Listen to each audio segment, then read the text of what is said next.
कि आज की इस महापंचायत का आयोजन शेरशाह सूरी मार्ग के ऊपर फ्लाईओवर बनवाने के लिए ये धरना चल रहा है। इसी धरने के सिलसिले में पटौदी से और रेवाड़ी के बीच जितने भी गांव लगते हैं और इसके साथ साथ पड़ोसी गांव हमारे जो भाईचारे गांव हैं उन सभी की आज यहाँ महापंचायत बुलाई थी। महापंचायत का आज आयोजन है, मकसद एक ही है कि भाई ये शेरशाह सूरी मार्ग कई सदियों पुराना मार्ग है। दिल्ली से जयपुर और अजमेर तक को ये रास्ता जाता है, सीधा रास्ता है ये। किसी जमाने में हाईवे बनने का प्रपोजल भी सीधा था, लेकिन वो अलग बात है कि हाईवे कहीं और बन गया। उसके बाद पटौदी रेवाड़ी रोड उसका टाइम आया तो वो भी कहीं और बन गया। लेकिन चलो वो तो समय के साथ जो होना था हो गया, लेकिन कम से कम अब तो इस रास्ते की दुर्गति सरकार ना करे। हाईवे बन रहा है, उसका बाईपास है ये, और बड़े दुख का विषय है ये कि इतने गांव इस रास्ते पर छोटा रास्ता है ये और इसके ऊपर फ्लाईओवर नहीं दिया। ये NHAI वालों की गलती है या प्रशासन की जिस भी स्तर पे गलती हुई है ये उसको इन्हें दुरुस्त करना चाहिए था। आसपास के गांव ने इंतजार भी किया कि शायद ये प्रपोजल सम्मिलित कर लें। जो हमारे रिप्रेजेंटेटिव थे MLA साहब, उनके सामने भी प्रस्ताव किया आसपास के गांव के लोगों ने, उनने भी उस टाइम कहा कि भाई हाँ चलो बात करेंगे हम ऊपर। लेकिन अब बिल्कुल जब गेटी तक आ गया तब आपका हमने यहाँ बैठना पड़ा, क्योंकि बस अगर हम नहीं बैठते तो ये अगले दिन रोड पूरा होना था। तो इसमें कोई गुंजाइश बची नहीं थी, मजबूर होकर हमने यहाँ आना पड़ा और तभी इस धरने की शुरुआत हुई। और क्योंकि ये किसी एक दो गांव का जोड़ने वाला रास्ता नहीं है, दिल्ली से जयपुर तक का रास्ता है और हाल फिलहाल पटौदी से रेवाड़ी के लोग इससे ज्यादा गुजरते हैं। और हाईवे बनने के बाद इसकी चहलकदमी और ज्यादा हो जाएगी, इसका यूज ज्यादा करेंगे, क्योंकि हाईवे तो बहुत बिजी होता है, इसलिए इसकी जरूरत और भी ज्यादा है। और जरूरत ज्यादा है, रोड पे ये बंद कर रहे हैं। तो इसलिए सभी से सलाह मशवरा करने के लिए भाई आगे की, क्योंकि 3-4 गांवों ने शुरुआत कर दी है इस धरने की, लेकिन सहयोग सभी गांवों का चाहिएगा। इसलिए आज ये महापंचायत का आयोजन किया है। बाकी सभी गांव आए हुए हैं, सभी बुद्धिमान लोग हैं, आगे की रणनीति के ऊपर चर्चा करेंगे और जो सभी का मिला जुला फैसला होगा उसके अनुसार आगे की रणनीति तैयार करेंगे। तन मन धन से हम सभी को अपनी एकता बनाए रखनी है, तभी हम इस काम को आगे ले जा पाएंगे। और पूरा समय जब तक भी देना पड़ेगा, जहाँ भी जाना पड़ेगा, जैसे भी हम सबका विचार बनता है, जो भी हम लेटर लिखते हैं जिसको भी देना है, जिसके लिए भी कोई 11 सदस्यीय या 21 सदस्यीय कमेटी बनाए ताकि वो आगे कहीं भी आना जाना पड़े। उसके लिए हम पटौदी की तरफ से तन मन धन से बिल्कुल सबसे आगे रहेंगे, पूरा समय देंगे। कि एक शरीर के अंदर जिस प्रकार रक्त कोशिकाओं का काम होता है, उसी तरह देश के अंदर सड़कों का काम होता है। तो जिस प्रकार शरीर के अंदर रक्त कोशिकाओं में दिक्कत आ जाती है तो शरीर खराब हो जाता है। तो हमारे क्षेत्र के अंदर यदि सड़कों में दिक्कत आ गई तो हमारा क्षेत्र खराब हो जाएगा। सरकार का काम है केवल प्रोजेक्ट बनाना, उसमें क्या अच्छाई होती है क्या बुराई होती है वो क्षेत्र देखता है, गांव गुहाड़ देखता है। तो सरकारों की थोपी हुई कोई भी चीज पूरी लागू हो जाए ऐसा नहीं है, उसमें क्या अच्छा है क्या बुरा है, क्या लाभ है क्या हानि है, ये चीज हम सोचेंगे। कमेटी बना करके प्रशासन से मिलेंगे और नानू कला गाँव की तरफ से किसी भी प्रकार के सहयोग की आवश्यकता होगी तो तन मन धन से नानू कला गाँव साथ खड़ा है। और हम हर समय दिन हो रात हो इस क्षेत्र के लिए, इस गाँव गुहाड़ के लिए, इसमें पुल बनाने के लिए सरपंच साहब हमारे आए हुए हैं और पूरा नानू कला गाँव आपके साथ खड़ा है। राम राम। साथियों, बड़ी दुख की बात है, इलाके का पटौदी ब्लॉक समिति का चेयरमैन यहाँ बैठा है, जिला प्रमुख भी यहाँ बैठा है, और फिर कैसी विडंबना है कि हमारा ये काम हमारी मांग चलेगी। अरे ये मांग तो हमें बैठे बैठे देख लेनी चाहिए। साथियों, मैं अपने गांव की तरफ से, दोनों गांव की तरफ से, मऊ लोग की तरफ से, हमारा गांव मऊ लोग कहा जाता है, इस पंचायत को आश्वासन देते हैं तन मन धन जहां भी ले जाओ वहां साथ सजेंगे। यहाँ बैठो, यहाँ ज्यादा से ज्यादा संख्या में बैठेंगे और तब तक डटे रहेंगे जब तक समाधान ना होगा। साथियों, आप में ताकत है, आप में एकता की शक्ति में बहुत बड़ा बल होता है। अरे विधायक यहाँ बुलवाओ, विधायक का काम है हमारे द्वारा जुड़ा हुआ व्यक्ति है, जनता का प्रतिनिधि है, जन जन की आवाज है वो। अगर वो जनता की आवाज ही नहीं सुनेगा तो फिर क्या उम्मीद है? जो विधायक से ही उम्मीद नहीं रहेगी तो क्या डीसी करेगा और क्या कोई और करेगा? सरकार, प्रशासन और शासन दोनों आपकी आवाज सुनेंगे। आपकी एकजुटता बनी रहे, हम आपके साथ हैं। धन्यवाद। जय हिंद, जय भारत, जय माता की आवाज नहीं आई। पटौदी में सूर्य पालने में अगर कोई बैठा हुआ नहीं। भारत माता की। मैं ब्लॉक समिति के जो चुने हुए हैं वो कुछ करें। मैं मास्टर जी को आश्वासन देता हूं कि 25 सदस्य चुने आपने, मैं हमारे 25 के 25 से कहीं साइन करवा ली। हम आपके साथ साथ जहां मास्टर जी कहेंगे भाई यहाँ जरूरत है वहाँ हम खड़े मिलेंगे मास्टर जी। इस बार जी जहां आप कहेंगे वहां हम साइन कर देंगे। और रही पहाड़ी गांव की, जिस प्रकार की आप ड्यूटी दोगे हम जी जान से काम करेंगे, जी जान से सहयोग करेंगे। सेना में दो ही बात सिखाई जाती है, भाई या तो सामने उसको देख ले या पीछे मुड़ के चला। तो भाई अपना पीछे मुड़ने का कोई धर्म नहीं, जो सामने वो कार्य हो रहा है और जी जान से काम करेंगे, कहीं पीछे हटने वाली बात नहीं। और जो आप आदेश और ड्यूटी दोगे उसमें भी पूरा सहयोग करेंगे, यानी कहीं मैं कह दे नहीं, उसमें पूरा सहयोग रहेगा। और आज मुझे एक बहुत खुशी हुई कि भाई पार्टी सबकी अलग अलग है, लेकिन अगर अच्छे काम के लिए सारे इकट्ठे हो गए, भाई मुझे बड़ी प्रशंसा हुई। और लोगों ने अच्छे काम के लिए वो किसी प्रकार का हो, अच्छे काम में सारे सहयोग करें। जो आज आपने बल दिखाया, इसमें बीजेपी वाले बैठे। अभी एक मेरे मित्र ने कहा था कि भाई डबल इंजन की सरकार है, बट डबल इंजन की सरकार 4 साल होगी, क्या उसको दिखा ही वहां से रोड बन रहा और रोड के ऊपर निरीक्षण भी किया था पीछे।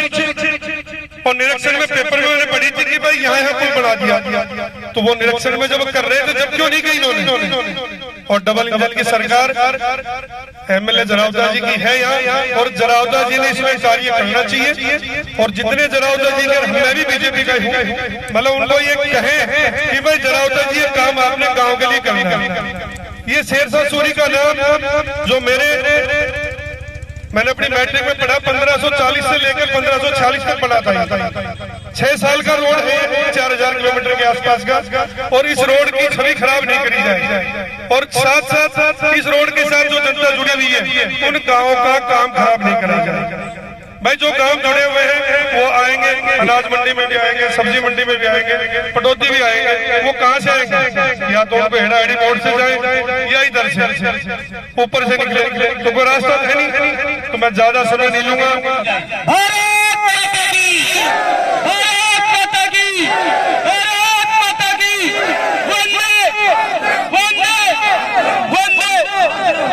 साथियों, आज जिस उद्देश्य के लिए ये महापंचायत रखी गई है, इस महापंचायत को हम अपनी समूची टीम की ओर से पूरा समर्थन पंचायत को देते हैं।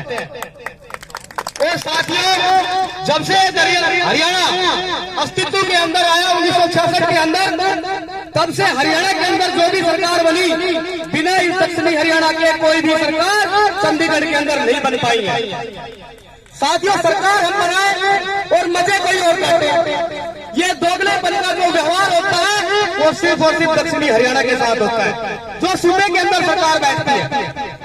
साथियों, अनेकों जनप्रतिनिधि यहाँ पर बैठे हुए हैं, विभिन्न पार्टी के पदाधिकारी भी यहाँ बैठे हुए हैं। हम किसी की अच्छाई और बुराई करने के लिए खड़े नहीं हुए। हम ये चाहते हैं कि सरकार जाके और हमारे इस बाईपास पर जो हमारी 650 वर्ष पुरानी धरोहर शेरशाह सूरी मार्ग के रूप में यहाँ पर है, इसके ऊपर फ्लाईओवर का निर्माण करवाया जाए। साथियों, कोई भी जनप्रतिनिधि झूठा आश्वासन ना दे, भाई झूठे आश्वासन से हमारे दिल पर चोट पहुंचती है। इसलिए जो भी यहाँ कोई आश्वासन देकर के जाए, वो आश्वासन पूर्ण रूप से अगर कार्य करवाने की क्षमता उनके अंदर हो तो ही अपनी तरफ से कोई आश्वासन दे। और साथियों, यहाँ जो पहले बात चली कि भाई विधानसभा में आवाज उठाओ, वहाँ आवाज उठाओ, विधानसभा समय जा चुका है। हमें यहाँ बहुत लंबा संघर्ष करना पड़ सकता है। हम यहाँ संघर्ष करके ही यहाँ पुल का निर्माण करवाएंगे, आप फ्लाईओवर का निर्माण करवाएंगे। तो साथियों देखो, हमारी एक समूची टीम है। हमने राव इंद्रजीत सिंह जी जो केंद्रीय मंत्री भारत सरकार है, उन तक आपकी बात पहुंचा दी है। राव इंद्रजीत सिंह जी 11 तारीख तक सरकारी यात्रा पे बाहर है। 11 तारीख को यहाँ पर पहुंच जाएंगे और जिस प्रकार से आपकी कमेटी और प्रधान जी जैसे आदेश देंगे और जितने भी सदस्य कमेटी के अंदर लिए जाएंगे, हम जाकर के राव इंद्रजीत सिंह जी वो भी हमारे प्रतिनिधि हैं। वो पूरे दक्षिणी हरियाणा का ही नहीं अपितु हरियाणा का प्रतिनिधित्व करते हैं। तो हम अपनी मांग उनके सामने भी उठाएंगे। जैसा कि मुझे पता चला, अभी तक राव इंद्रजीत सिंह जी के सामने किसी ने भी ये बात नहीं रखी है। तो मैंने आपकी बात आपका साथी होने के नाते, आपका अजीज होने के नाते मैंने उन तक पहुंचा दी है। और 11 तारीख के बाद में जैसे जो कमेटी फैसला लेगी, हम राव इंद्रजीत से मिलकर के हम अपनी समूची टीम से आपको आश्वासन दिलाते हैं कि फ्लाईओवर के निर्माण करने के लिए भाई चाहे कोई संघर्ष करना पड़े, चाहे कोई बलिदान देना पड़े, उसके लिए हम तैयार रहेंगे। और हम यहाँ से तब उठेंगे जब हमारे फ्लाईओवर का निर्माण कार्य शुरू हो जाएगा। सबसे पहले तो मैं आपके इस संघर्ष को सलाम करती हूँ, क्योंकि अगर हम ये संघर्ष नहीं करते, अगर हम यहाँ धरने पे नहीं बैठते, हम अगर जागरूक नहीं होते, तो हो सकता है ये आपका रोड बन जाता। तो इसलिए मैं आपके उन तमाम जिन्होंने पहल करी इस संघर्ष की, उनको सलाम करती हूँ। और एक बात कहना चाहूंगी कि मैं इस तरीके के जो भी सामाजिक आंदोलन या संघर्ष होते हैं, उनमें मैं राजनीतिक तौर पर नहीं जाती कभी भी। मेरा एक सामाजिक दायित्व समझते हुए एक सामाजिक कार्यकर्ता के तौर पे जाती हूँ, क्योंकि मैं ये मानती हूँ, क्योंकि जो आज जो ये लड़ाई लड़ रहे हो, किसी की व्यक्तिगत हित की लड़ाई नहीं है। ये जो लड़ाई है हमारे आने वाली पीढ़ी के लिए, हमारे बच्चों के भविष्य के लिए है। तो मैं इस तरह के आंदोलन में इसलिए शामिल होती हूँ क्योंकि कल ना आने वाले बच्चे जब हमारे परेशान हो, आने वाली पीढ़ी हमारी दुख पाए, तो वो कल ना यूँ कहे, मम्मी जी जब हमारे लिए, जब यहाँ रोड बन रहा था, जब हमारे दादा परदादा संघर्ष कर रहे थे, तब आप घरों में क्यों बैठे थे? तब वो क्वेश्चन करें, मेरे से सवाल करें, तो मैं उनसे नजरों से नजरें मिला सकूं। इस वजह से मैं इस आंदोलनों में शामिल होती हूँ। तो मैं सरकार से भी अनुरोध करना चाहूंगी कि सरकार का जनता के प्रति दायित्व बनता है, उनका नैतिक फर्ज बनता है कि आपके द्वारा, जनता के द्वारा चुने हुए आप हो, सरकार बने बैठे हो, तो सरकार किस तरीके से लोगों के बीच में आके समझे कि क्या समस्या है क्या नहीं है, तो आपके बीच में आके वो आपकी समस्या का समाधान करे, उनका नैतिक दायित्व बनता है। और मैं यहाँ एक सुझाव मेरी तरफ से भी है कि वैसे तो मैं सुनती आ रही हूँ कि यहाँ फ्लाईओवर बनना चाहिए, लेकिन एक दूर के मुंह से मैंने ये भी सुना है कि अंडरपास बनना चाहिए। मेरा एक सुझाव है, अंडरपास के कतई मत मंजूर करियो, क्योंकि अंडरपास जो है, हाँ, आगे के लिए बहुत नुकसानदेह साबित होगा। हमें तो चाहिए तो सिर्फ और सिर्फ फ्लाईओवर ही चाहिए। और जब तक ये मांग हमारी नहीं मानी जाती, तब तक इसी तरीके से हर रोज महापंचायत पीछे मैं आने के लिए तैयार हूँ आप लोगों के बीच। क्योंकि अगर आज महापंचायत कर ली और कल ये लोग भी दो गांव, प्रत्येक गांव से आदमी आ जाओ, तो ये सोचे नहीं भाई कुछ कल तो बैठे थे, आज फिर तो आदमी बैठे। क्योंकि ये जो काम है ज्यादा लंबा चलने वाला नहीं है, बहुत कम समय में बहुत अच्छा रिजल्ट मिलेगा आपको। तो 4-5 दिन 10 दिन जितना भी लगता है, सारे हर डेली महापंचायत जाना। और सभी से एक अनुरोध करना चाहूंगा कि आप घरों से महिलाओं को निकाल दीजिए, क्योंकि कभी भी अकेले लड़ाई नहीं लड़ी जा सकती। अगर महिलाएं घरों से निकल के आएगी तो यकीन मानिए आपके महापंचायत को इस ताकत को और ताकत मिले। इलाके की सरदारी यहाँ इकट्ठी है। यहाँ वास्तव में फ्लाईओवर होना चाहिए, लेकिन यहाँ ना फ्लाईओवर दिया। उस समय जब प्रोजेक्ट बनाया, जब ये नेशनल हाईवे का प्लान बनाया पहले, क्योंकि ये पहले बाईपास था, तो माननीय मुख्यमंत्री और राव नरवीर जी के प्रयास से नेशनल हाईवे बना। मेरे पिछले कार्यकाल जो हमारी पार्टी का था, परंतु दुर्भाग्य से उस समय इसमें कोई अंडरपास और फ्लाईओवर की डिजाइनिंग नहीं की गई। तो आज कि हमारा मेन रोड है, बहुत पुराना रोड है, शेरशाह सूरी मार्ग, जिससे हमारे 50 गांव के लोग आते जाते हैं और यहाँ पर पानी भी आता है। तो इसलिए सब लोगों की एक ही डिमांड है कि यहाँ पर फ्लाईओवर बनना चाहिए। अंडरपास की बजाय फ्लाईओवर बनना चाहिए। यहाँ भी अंडरपास भी नहीं है, तो उसके लिए हम आज इलाके के लोग इकट्ठे हैं और मैंने डीसी साहब से भी बात की है। अभी तक अंडरपास की बात थी, अब फ्लाईओवर के लिए हम पैरवी करेंगे कि समय के अनुसार यहाँ फ्लाईओवर की डिमांड है और नेशनल हाईवे फ्लाईओवर बनाया जाए। इससे माननीय नितिन गडकरी जी से भी हमने टाइम मांगा है और डीसी साहब से अनुरोध किए। नेशनल हाईवे और जिला प्रशासन के लोग इसमें ज्वाइंट विजिट भी करेंगे। यहाँ कमेटी के जो लोग हैं उनसे मिलेंगे।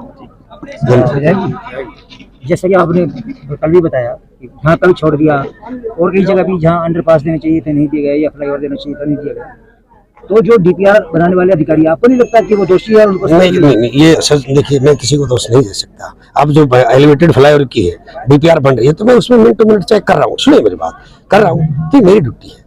That's okay. देखिए,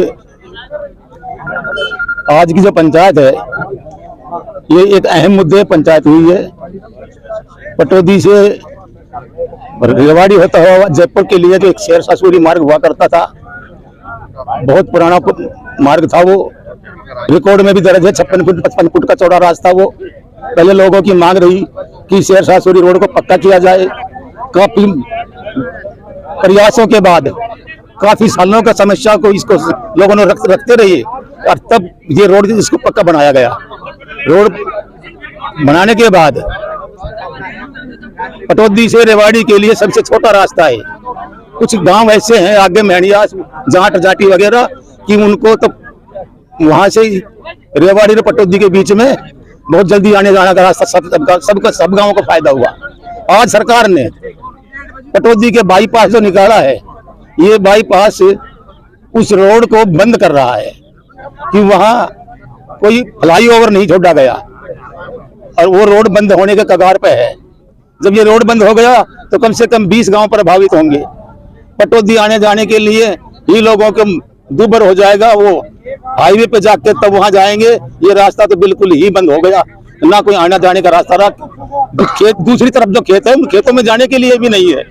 लोगों की फसल कटेगी तो वाहनों में अपनी फसल को लोड करके वो भी घर ले जाने के लिए या मंडी ले जाने के लिए भी रास्ता बंद हो गया। लोगों की समस्याओं को अपनी आने वाली पीढ़ी के लिए, अपने के लिए देखते हुए लोगों ने सरकार से मांग की है कि यहाँ एक फ्लाईओवर बनाया जाए। काफी दिन इस मांग को चलती हुई हो गया, लेकिन यहाँ कोई कार्रवाई नहीं हुई। आखिर में सब कुछ देख के इन गांवों ने फैसला लिया कि यहाँ सरकार को चेताया जाए, यहाँ प्रदर्शन धरना धरा जाए। तब से आज 5 दिन हो गए यहाँ धरने चलते हुए को, और ये धरना जब तक जारी रहेगा, जब तक ये फ्लाईओवर की मंजूरी ना होगी, लिखित में मंजूरी ना होगी, तब तक ये धरना जारी रहेगा। आज विधायक जी भी आए। विधायक जी ने आश्वासन पब्लिक को दिया है कि मैं कार्रवाई मेरी चल रही है। कभी कहता है अंडरपास की चल रही है, आज तक अंडरपास की थी, अभी इससे आगे मैं अपनी फ्लाईओवर की कार्रवाई भी शुरू करूंगा। तो करूंगा, कही है करूंगा। ये आश्वासन तो इन नेताओं के हमें सारी उम्र सुनते ही आए हैं। भिन्न भिन्न मुद्दा, भिन्न भिन्न उनका वादा ये खूब सुने हैं, लेकिन हमें विश्वास तब होगा तब ये मंजूर हो जाएगा। जब तक हमें आज महापंचायत में फैसला लिया है, एक कमेटी गठित भी की गई है कि हमें उस कमेटी जहां भी जरूरत पड़ेगी, चाहे वो केंद्रीय मंत्री के पास जाए, चाहे वो हरियाणा सरकार के पास जाना पड़े, कमेटी जाएगी, गांव के लोग जाएंगे, पूरा संघर्ष करेंगे और यहाँ पर प्रदर्शन जारी रहेगा। कमेटी अपना काम भी करती रहेगी आने जाने का कहीं भी जाके, और यहाँ प्रदर्शन तब तक जारी रहेगा जब तक मंजूर ना हो जाए, तब तक यहाँ से पब्लिक उठने वाली नहीं है।